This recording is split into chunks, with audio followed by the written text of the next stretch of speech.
네, K타운 핫 이슈 오늘 아침에도 홍재식 기자와 함께합니다. 어서 오세요. 안녕하십니까. 네, K타운 핫 이슈. 자, 지난 월요일부터 저희가 전해드리고 있는데요. 요즘 이 K타운 핫 이슈 홍재식 기자와 함께한 이 코너가 장안의 화제이다라는 얘기가 있습니다. 핫한 이슈를 이제 갖고 나오는데 사실 미리 말씀 우리가 좀 나누겠습니다. 매일 어떻게 핫한 이슈가 있겠어요? 네, 그렇습니다. 네. 예. 그러나 들여다보면 우리가 좀 다른 시각으로 바라볼 필요도 있는 그런 문제들이 있기 때문에 그런 부분들을 저희가 잘 픽업을 해서 핫한 이슈로 여러분들에게 전달을 해드리겠습니다. 네. 자, 오늘 2020년 LA 제10지구 시의원 선거에 도전하는 그레이스 유 변호사. 어제 선거 캠프 출정식에 앞서서 기자회견을 가졌다는데 지난번 4년 전에 이어서 두 번째 도전인데요. 먼저 이 얘기부터 좀 나눠보도록 하죠. 어제 어땠어요? 네, 그레이스 유 변호사의 어제 기자회견은 그 강석희 전 얼반시장과 한인사회 원로시죠 민병수 변호사 그리고 자원봉사자들까지 10여 명 정도가 모여서 간략하게 선거 캠페인 출정을 알렸습니다. 지금 송봉호 앵커께서 언급한 대로 유 변호사는 두 번째 도전인데 지난 2015년 역시 10지구 시의원에 출사표를 던졌지만 4,000표 정도 차이로 낙선한 바 있습니다. 어제 출정식에 앞선 기자회견은 민 변호사와 강 전 시장의 지지선언에 이어서 유 변호사의 다짐과 계획 등이 간략하게 발표됐습니다. 일단 먼저 그레이스 유 변호사의 말을 들어보겠습니다. 이 2018년 여름에는 진짜 우리 한인타운 한인들이 겪은 게 많아요. 정치 신장이 얼마나 중요하다는 거는 다들 느꼈을 거예요. 그러면서 지금 10지구 안에서는 8,500분이 한인 유권자 등록되신 분들이에요. 근데 한 5,000명에서 10,000명쯤 아직 등록 안 하신 한인들이 있다고, 그리고 할 수 있지만 자격은 있지만 아직까지 못 하신 분들이 있다고 생각합니다. 이분들이 다 유권자 등록을 해주시면 진짜 큰 힘이 되고 역사를 만들 수 있다고 생각합니다. 제가 이제 2020년에 당선되게 되면 아시안에서는 여자에서는 제일 처음으로 이제 시의원 당선될 수 있습니다.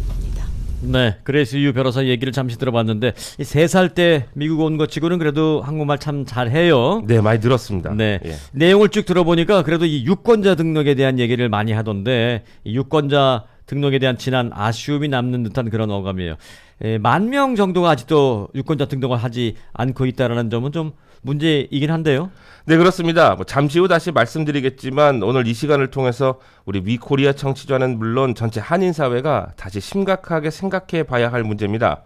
지난 2015년 선거 당시 웨슨시 의장의 당선표는 8,800표, 그리고 그레이스 유 당시 후보가 4,100표 정도였으니까 만일 한인 유권자 등록 수가 더 많고 실제 투표 참여자 수가 더 많았다면 충분히 당선 가능성이 있을 법했습니다. 네, 이 유권자 등록 이슈는 잠시 후에 제가 좀 다시 한번 여쭤보겠고요. 워낙 중요한 부분이기 때문에. 네. 그레이스 유 변호사 개인 이야기로 좀 다시 돌아왔어요. 네. 유 변호사 이제부터는 이제 뭐 등록을 출마를 하겠다라고 네. 발표했으니까 이제 예비 후보라고 부를 수 있는데 그레이스 유 예비 후보의 선거 캐치프레이즈는 뭡니까? 아직 공식적으로 내건 캐치프레이즈는 발표되지 않고 있지만 유 예비 후보는 가장 먼저 LA시 의회의 변화와 모든 주민들의 삶의 질 향상, 여성 인권 등을 화두로 걸고 있습니다. 어제 유 예비 후보에게 시의원에 당선되면 가장 먼저 무엇을 할 것인가라는 질문을 던져봤는데요. 그레이스 유 예비 후보는 저소득층의 주거 공간 확보를 강조했습니다. 또 10지구 선거구 재조정 문제도 본격적으로 다루겠다는 의지입니다. 이 문제는 아직도 답보 상태로 한인타운으로서는 반드시 하나의 선거구가 돼야 한다는 의견이 지배적입니다. 네, 한인타운은 사실 정말 하나의 선거구만 된다면 늘 한인 시의원을 배출할 수 있거든요. 네, 그렇습니다. 그래서 한인타운이 이게 한 2개, 3개 정도로 이렇게 약간 쪼개져 있기 때문에 한인들의 표를 결집시키기가 어렵게 이게 이제 시 정부에서 좀 일부러 그러는 게 아니냐라는 생각이 들 정도로 이게 오랫동안 계속돼 왔던 이 문제인데 네. 저소득층 주거 공간 이슈 말씀하셨는데 이 이슈는 현재 에릭 가세티 시정부에서도 신경 쓰는 것으로 알고 있는데 그레이스 유 후보가 말하는 점과 뭐 같은 겁니까? 다른 겁니까? 기억하실지 모르겠지만 지난 2016년 선거 당시 LA에서는 주민 발의안 S와 H가 올라왔었습니다. 모두 주거지에 대한 것이었는데 LA의 난개발, 즉 무분별한 재개발을 막아야 한다는 메저 S는 결국 부결되고 홈리스 주거시설 마련을 위한 판매세 인상안 메저 H가 통과된 바 있습니다. 한인사회 일각에서도 메저 H에 대한 반대 운동까지 벌였고 그레이스 유 후보는 당시 메저 S에 대해서 강하게 반대했었는데요.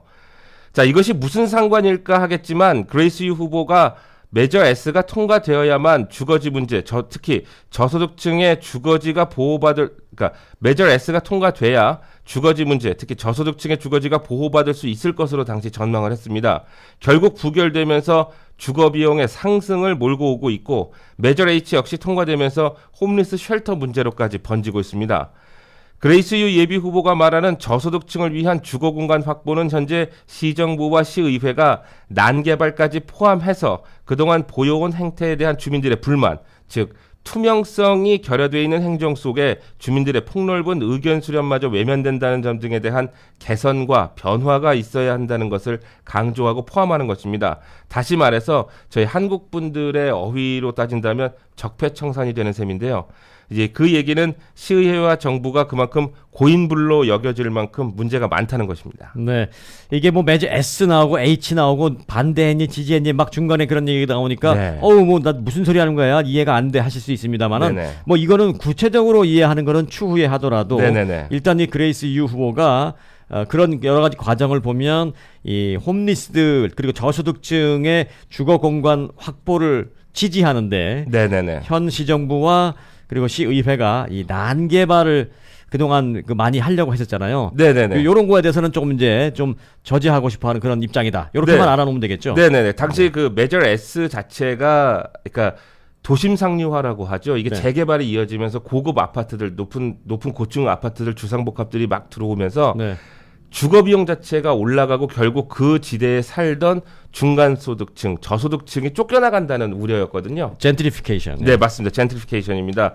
근데 다만 여러분들도 한 가지는 생각을 하셔야 되는 게 동네가 깨끗해지고 좋아지는 것도 바라시지만 그러면 내가 그 지역에 살고 있을 때 과연 높아진 주거 비용을 감당할 수 있을 것이냐에 대해서는 사실 누구도 거기다 얘기를 못 하거든요. 그렇죠. 네. 네. 그 문제였습니다. 아파트 렌트비는 싼 걸 원하고 주거 환경은 좋게 원하고 이제 여기서 발생하는 데 괴리인데 네, 그렇습니다.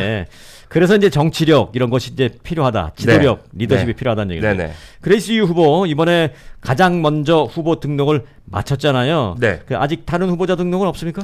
네, 그렇습니다. 어제 기자회견 시점을 기준으로 아직 다른 후보들의 등록은 없습니다.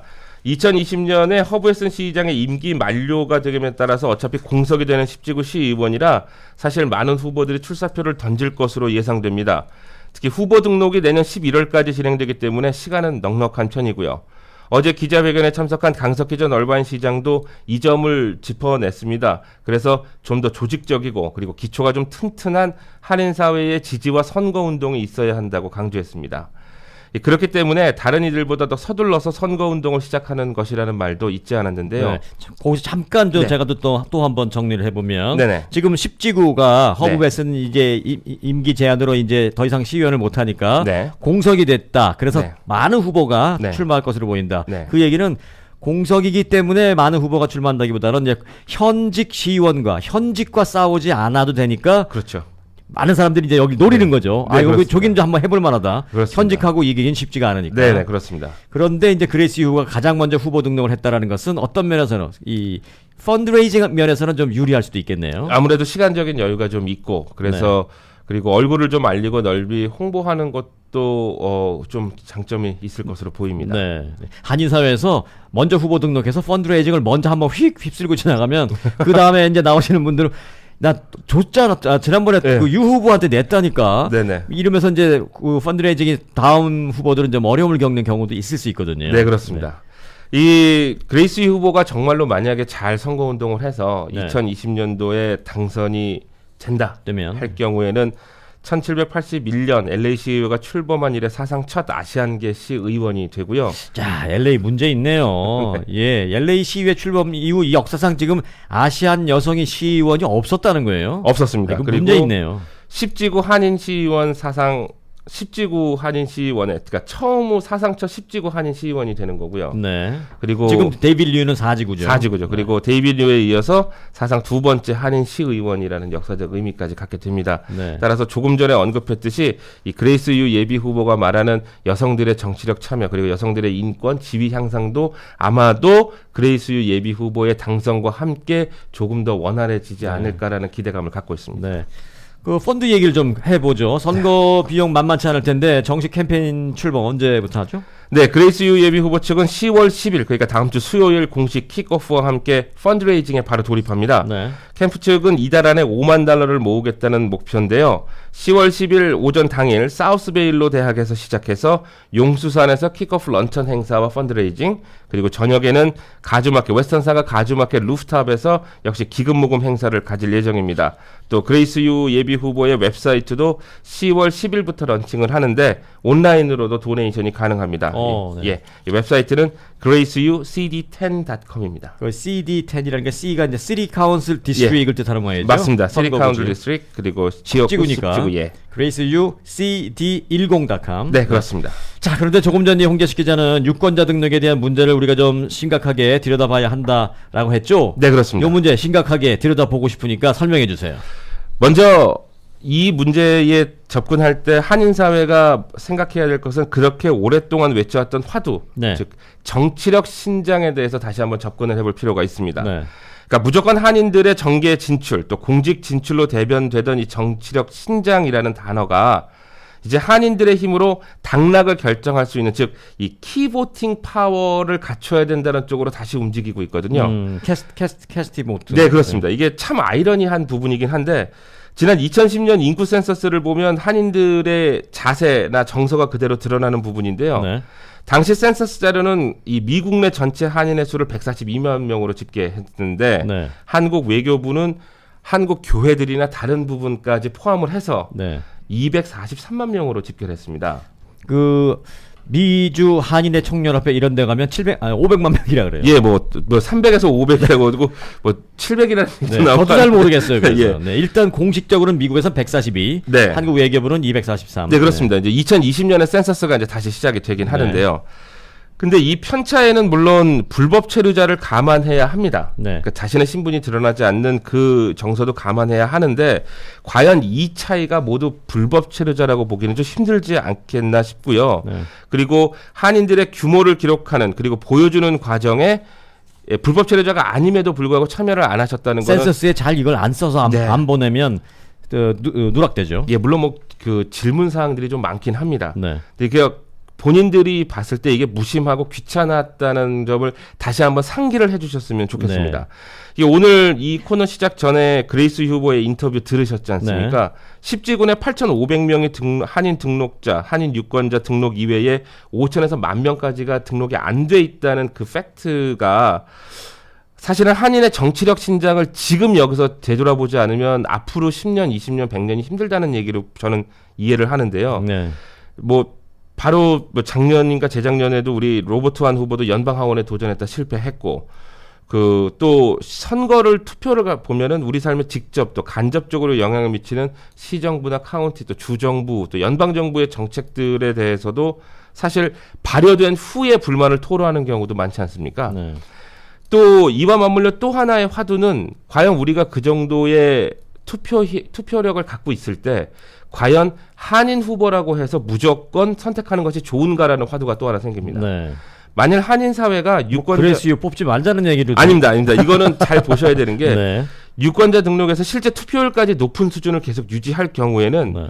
한인 후보들뿐 아니라 다른 인종의 후보들도 이 한인 사회의 표를 받기 위해서 우리에게 이득이 되는 정책들을 펼 수밖에 없다는 점을 생각을 하셔야 됩니다. 네.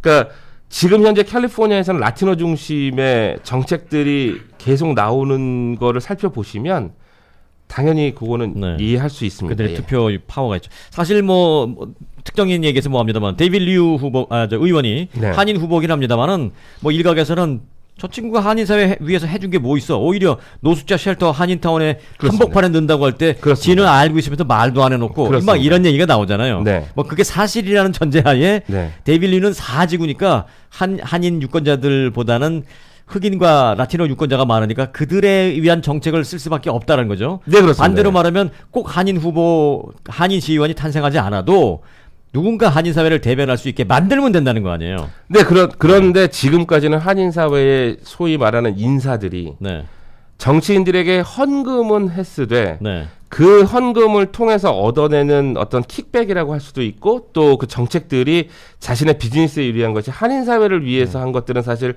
저희가 기억하기에도 좀 희미해지는 부분이 네. 아닌가 싶어요. 본인이 도네이션하고 본인 비즈니스에 도움이 되는 무언가는 가져갔을 수 있을지언정. 네. 그게 한인 커뮤니티에는 모르겠다. 뭐라고 저희가 법적으로는 뭐라고 할 수는 없지만 네. 과연 그런 선택 자체가 지금의 한인 사회의 모습 그리고 지금 변화를 이렇게 추구하는 한인 사회의 모습과는 이제는 맞지 않아 가는 거죠. 네. 자, 중요한 얘기를 짚어주셨어요. 이게 뜨거운 감자일 수 있습니다.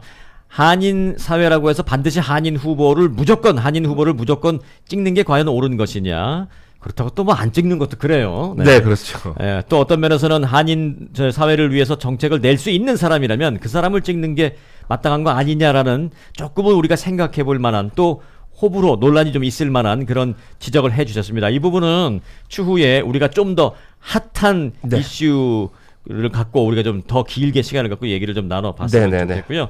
좀 쉽지 않은 얘기입니다. 네. 언젠가는 그러나 한인 사회가 꼭 이루게 될 모습인데요. 네. 10월 10일 다음 주 수요일 킥오프하는 그레이스 유 후보의 10지구 시의원 선거운동 전반적인 백그라운드를 오늘 잘 알았습니다. 네.